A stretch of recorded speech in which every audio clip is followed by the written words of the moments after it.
Some Bible questions are interesting, some are confusing, but some questions make the whole room get quiet, and this is one of them. Why does God allow bad things to happen to children?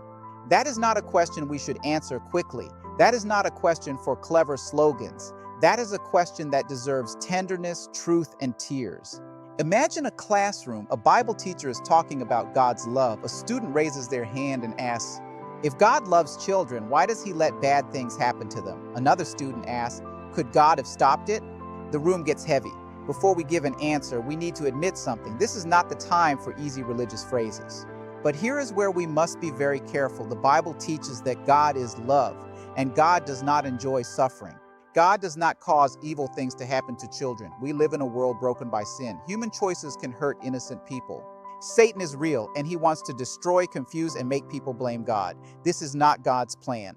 Now, this is the part many people miss. From a Seventh-day Adventist viewpoint, this connects to the great controversy between Christ and Satan.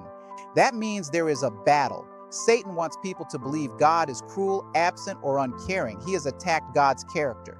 But Jesus came to show the truth. Do not miss this because it protects God's character. Jesus shows us that God is love. When Jesus saw suffering, he did not ignore it. He healed, he wept, he comforted, and he restored. He was never comfortable with pain. Here is the answer I would give a fifth grader. God does not make bad things happen to children. God loves children. He is their defender. God allows freedom because love cannot be forced, but freedom can be misused. Sometimes sickness and accidents happen because the world is broken. But this answer is not just for children, it is for hurting adults too. Jesus sees every tear, and one day he will stop evil forever.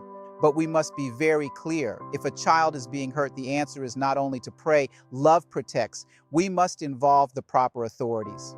God's people should never cover up evil. We are called to protect children, comfort the hurting, and stand against evil.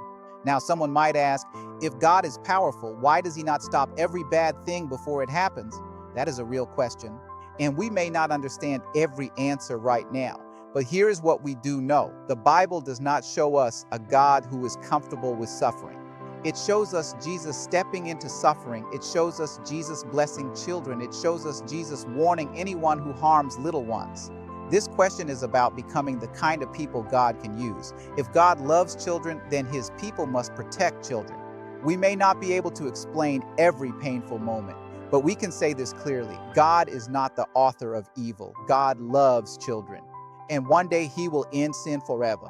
Until then, we do not use faith to ignore pain. We use faith to bring comfort and justice.